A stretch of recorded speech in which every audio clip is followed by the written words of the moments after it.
Hello दोस्तों, exam book academy में आप सभी का स्वागत है। इस वीडियो में हम एफसीए वॉचमैन 2021 के लिए जीके का प्रैक्टिस सेट सॉल्व करेंगे और यह हमारा प्रैक्टिस सेट 2 रहेगा। इस प्रैक्टिस सेट में हम जितने भी प्रश्न देखेंगे वे एफसीए वॉचमैन 2021 के लिए बहुत ही महत्वपूर्ण है। तो हम स्टार्ट करते हैं। हमारा पहला प्रश्न है, देवानाम प्री के नाम से कौन विख्यात है। हमें यहाँ पर बताना है देवानाम प्री के नाम से कौन विख्यात है। तो कौन विख्यात है? तो अशोक। देवानाम प्री के नाम से अशोक विख्यात है। तो ऑप्शन नंबर जो सी है इस प्रश्न का करेक्ट आंसर है। अब हम अगला प्रश्न देखते हैं, प्रश्न 2। प्रश्न 2 के कह रहे कि स्वतंत्रता का अधिकार भारतीय संविधान के किन अनुच्छेदों में वर्णित है। हमें बताना कि स्वतंत्रता का अधिकार भारतीय संविधान के किन अनुच्छेदों में वर्णित है। तो इस प्रश्न राइट आंसर होगा अनुच्छेद 19 से 22 तक। जो स्वतंत्रता का अधिकार है अनुच्छेद 19 से 22 तक संविधान के अनुच्छेदों में वर्णित है। तो ऑप्शन नंबर जो ए है इस प्रश्न का करेक्ट आंसर है। अब हम अगला प्रश्न देखते हैं, प्रश्न 3। प्रश्न 3 के कह रहे हैं कि भारत के किस राज्य का क्षेत्रफल सबसे अधिक है। हमें यहाँ पर बताना कि भारत के किस राज्य का क्षेत्रफल सबसे अधिक है। तो भारत के राजस्थान राज्य का क्षेत्रफल सबसे अधिक है। किस राज्य का क्षेत्रफल सबसे अधिक है? तो राजस्थान राज्य का। तो ऑप्शन नंबर जो बी है इस प्रश्न का करेक्ट आंसर है। अब हम अगला प्रश्न देखते हैं, प्रश्न 4। प्रश्न 4 के कह रहे हैं कि सूर्य के चारों ओर घूमने वाले पृथ्वी के लिए कौन सा बल जिम्मेदार है। सूर्य के चारों ओर घूमने वाले पृथ्वी के लिए कौन सा बल जिम्मेदार है। तो कौन सा बल जिम्मेदार है? तो गुरुत्वाकर्षण बल। तुम्हारा ऑप्शन नंबर जो बी है इस प्रश्न का करेक्ट आंसर है। अब हम अगला प्रश्न देखते हैं, प्रश्न 5। प्रश्न 5 के कह रहे कि निम्नलिखित में से कौन सा एक आवेश रहित कण है। यहाँ पर हमें बताना है कि इनमें से कौन सा एक आवेश रहित कण है। तो कौन सा है? तो न्यूट्रॉन। न्यूट्रॉन एक आवेश रहित कण है। अब बात करें इलेक्ट्रॉन की, तो इलेक्ट्रॉन एक ऋणावेशित कण है। इलेक्ट्रॉन एक ऋणावेशित कण है। और जो प्रोटॉन है यह कैसा कण है? तो धनावेशित कण है। प्रोटॉन धनावेशित कण है। तो इनमें से कौन सा एक ऋणावेशित कण है? तो न्यूट्रॉन। तो ऑप्शन नंबर जो सी है इस प्रश्न का करेक्ट आंसर है। अब हम अगला प्रश्न देखते हैं, प्रश्न 6। प्रश्न 6 के कह रहे कि निम्नलिखित में से कौन सी ग्रंथि इंसुलिन बनाती है। हमें बताना है कि इनमें से कौन सी ग्रंथि इंसुलिन बनाती है। तो कौन सी ग्रंथि? तो अग्न्याशय। अग्न्याशय ग्रंथि इंसुलिन बनाती है। और अगर हम बात करते हैं कि इंसुलिन की कमी से कौन सा रोग होता है, तो इंसुलिन की कमी से मधुमेह रोग होता है। कौन सा? तो मधुमेह, डायबिटीज। इंसुलिन की कमी से मधुमेह रोग होता है। तो इनमें से कौन सी ग्रंथि इंसुलिन बनाती? तो अग्न्याशय। तुम्हारा ऑप्शन नंबर जो सी है इस प्रश्न का करेक्ट आंसर है। अब हम अगला प्रश्न देखते हैं, प्रश्न 7। प्रश्न 7 के कह रहे कि भारत में कृषि आय को मापने के लिए किस पद्धति का प्रयोग किया जाता है। हमें यहाँ पर बताना है कि भारत में कृषि आय को मापने के लिए किस पद्धति का प्रयोग किया जाता है। तो किस पद्धति का प्रयोग किया जाता है? तो उत्पादन पद्धति का। तो ऑप्शन नंबर जो डी है इस प्रश्न का करेक्ट आंसर है। अब हम अगला प्रश्न देखते हैं, प्रश्न 8। प्रश्न 8 के कह रहे कि गैट का मुख्यालय कहाँ है। हमें बताना कि गैट का मुख्यालय कहाँ है। तो गैट का मुख्यालय कहाँ है? तो जिनेवा में है। गैट का मुख्यालय जिनेवा में है। तुम्हारा ऑप्शन नंबर जो बी है इस प्रश्न का करेक्ट आंसर है। अब हम देखते हैं अगला प्रश्न पे, प्रश्न 9। प्रश्न 9 के कह रहे कि लोधी वंश का संस्थापक कौन था। लोधी वंश का संस्थापक कौन था? तो लोधी वंश का संस्थापक बहलोल लोधी था। कौन था? तो बहलोल लोधी। तो ऑप्शन नंबर जो सी है इस प्रश्न का करेक्ट आंसर है। अब हम अगला प्रश्न देखते हैं, प्रश्न 10।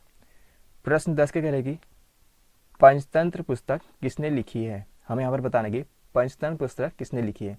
तो किसने लिखी है? तो विष्णु शर्मा ने। पंचतंत्र पुस्तक विष्णु शर्मा ने लिखी है। तो ऑप्शन नंबर जो डी है इस प्रश्न का करेक्ट आंसर है। अब हम अगला प्रश्न देखते हैं, प्रश्न 11। प्रश्न 11 के कह रहे कि क्रिप्स मिशन भारत में कब आया। क्रिप्स मिशन भारत में कब आया? तो कब आया? तो 1942 में। क्रिप्स मिशन 1942 में भारत आया था। तो ऑप्शन नंबर जो बी है इस प्रश्न का करेक्ट आंसर है। अब हम अगला प्रश्न देखते हैं, प्रश्न 12। प्रश्न 12 के कह रहे कि भारतीय संसद में कितने सदन हैं? भारतीय संसद में कितने सदन है? तो कितने सदन है? तो 2 सदन है, जिसमें प्रथम कौन सा सदन होगा? तो लोकसभा। पहला सदन लोकसभा है, जिसे निम्न सदन भी कहा जाता है, और जो द्वितीय है वह है राज्यसभा। दूसरा सदन कौन सा है? तो राज्यसभा, जिसे उच्च सदन कहा जाता है। तो भारतीय संसद में कितने सदन है? तो 2 सदन है। पहला कौन सा है? तो लोकसभा, जिसे निम्न सदन कहा जाता है, और दूसरा है द्वितीय सदन, जिसे राज्यसभा। राज्यसभा के कहा जाता है तो उच्च सदन कहा जाता है। तुम्हारा ऑप्शन नंबर जो डी है इस प्रश्न का करेक्ट आंसर है। अब हम अगला प्रश्न देखते हैं, प्रश्न 13।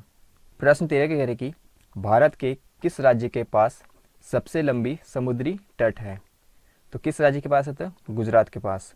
तो ऑप्शन नंबर जो ए है इस प्रश्न का करेक्ट आंसर है। अब हम अगला प्रश्न देखते हैं, प्रश्न 14। प्राकृतिक रबड़ किसका बहुलक है? प्राकृतिक रबड़ किसका बहुलक है? तो किसका बहुलक है? तो आइसोप्रीन का। प्राकृतिक रबड़ आइसोप्रीन का बहुलक है। तो ऑप्शन नंबर जो बी है इस प्रश्न का करेक्ट आंसर है।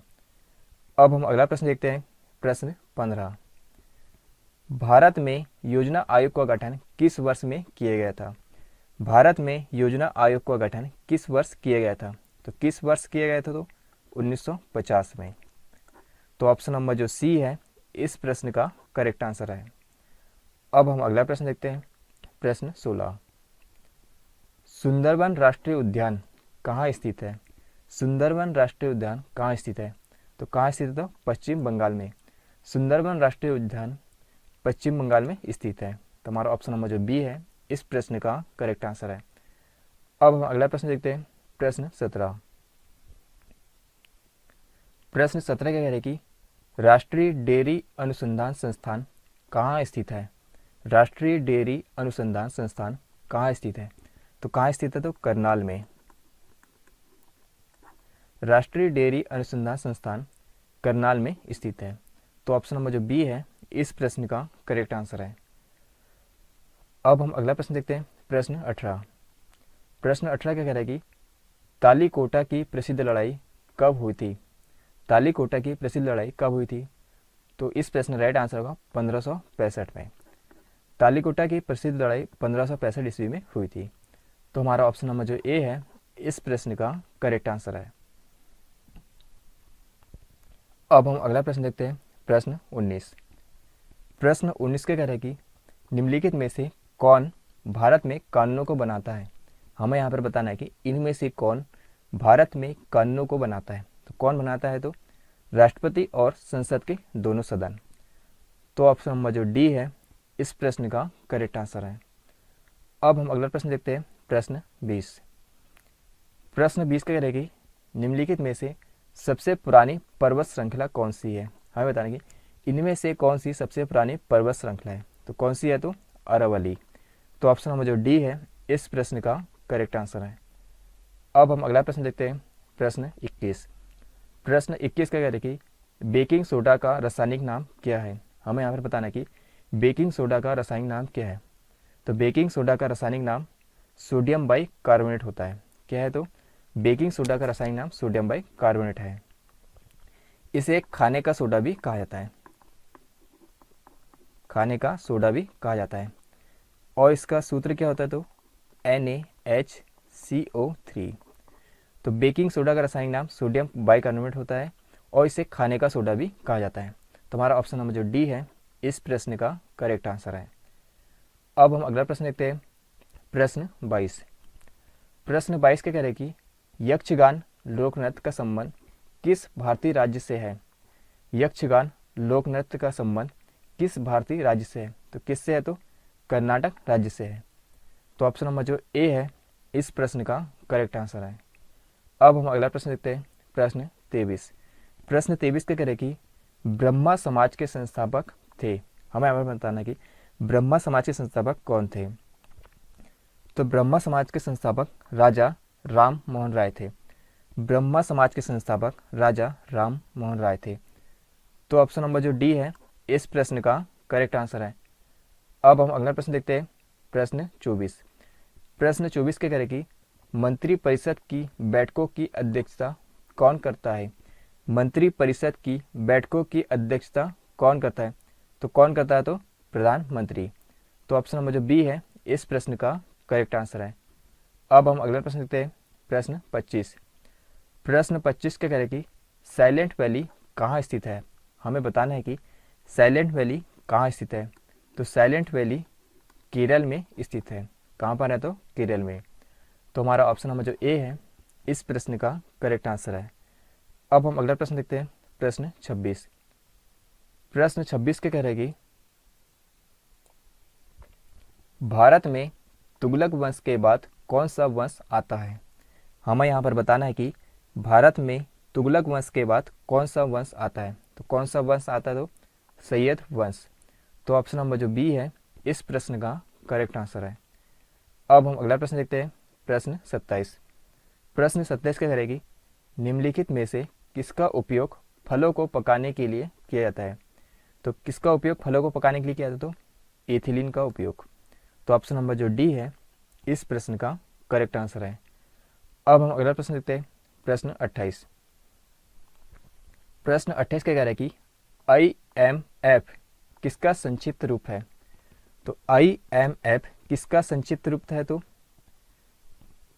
इस प्रश्न का जो राइट आंसर होगा option number B, international monetary fund. और इसका जो मुख्यालय है, मुख्यालय कहाँ है? तो वॉशिंगटन DC में है। IMF का मुख्यालय कहाँ है? तो वॉशिंगटन DC में है। और इसे हिंदी में क्या कहा था? तो अंतर्राष्ट्रीय मुद्रा कोष, अंतर्राष्ट्रीय मुद्रा कोष। तो IMF इंटरनेशनल मॉनेटरी फंड इसका संक्षिप्त रूप है और इसका मुख्यालय वॉशिंगटन DC में है। तो हमारा ऑप्शन नंबर जो बी है इस प्रश्न का करेक्ट आंसर है। अब हम अगला प्रश्न देखते हैं, प्रश्न 29। प्रश्न 29 क्या कह रहे कि प्रवासी भारतीय दिवस कब मनाया जाता है। हमें यहाँ पर बताना है कि प्रवासी भारतीय दिवस कब मनाया जाता है। तो प्रवासी भारतीय दिवस 9 जनवरी को मनाया जाता है। 9 जनवरी को प्रवासी भारतीय दिवस मनाया जाता है। अब हम बात करते हैं 4 जनवरी को। तो 4 जनवरी को लुईस ब्रेल दिवस मनाया जाता है। 4 जनवरी को लुईस ब्रेल दिवस मनाया जाता है। 8 मार्च की अगर हम बात करते हैं तो 8 मार्च को अंतर्राष्ट्रीय महिला दिवस मनाया जाता है। 8 मार्च को अंतर्राष्ट्रीय महिला दिवस मनाया जाता है। 7 अप्रैल की अगर हम बात करते हैं तो 7 अप्रैल को विश्व स्वास्थ्य दिवस, विश्व स्वास्थ्य दिवस 7 अप्रैल को मनाया जाता है। तो 4 जनवरी को लुईस ब्रेल दिवस मनाया जाता है। 8 मार्च को अंतर्राष्ट्रीय महिला दिवस मनाया जाता है। 7 अप्रैल को विश्व स्वास्थ्य दिवस मनाया जाता है और 9 जनवरी को प्रवासी भारतीय दिवस मनाया जाता है। तो हमारा प्रश्न क्या है, प्रवासी भारतीय दिवस कब मनाया जाता है। तो प्रवासी भारतीय दिवस 9 जनवरी को मनाया जाता है। तो ऑप्शन नंबर जो डी है इस प्रश्न का करेक्ट आंसर है। अब हम अगला प्रश्न देखते हैं, प्रश्न 30। प्रश्न 30 क्या करेगी, किसे दक्षिण भारत का मैनचेस्टर कहा जाता है। हमें यहाँ पर बताना है कि दक्षिण भारत का मैनचेस्टर किसे कहा जाता है। तो किसे कहा जाता है, कोयम्बटूर को। दक्षिण भारत का मैनचेस्टर कोयम्बटूर को कहा जाता है। तो हमारा ऑप्शन नंबर जो बी है इस प्रश्न का करेक्ट आंसर है। तो ये थे हमारे इंपॉर्टेंट 30 प्रश्न। यहाँ पर हमने जितने भी प्रश्न देखे यह सभी FCA वॉचमैन 2021 के लिए बहुत ही महत्वपूर्ण है। यदि यह वीडियो आपको पसंद आए तो इस चैनल को सब्सक्राइब करें।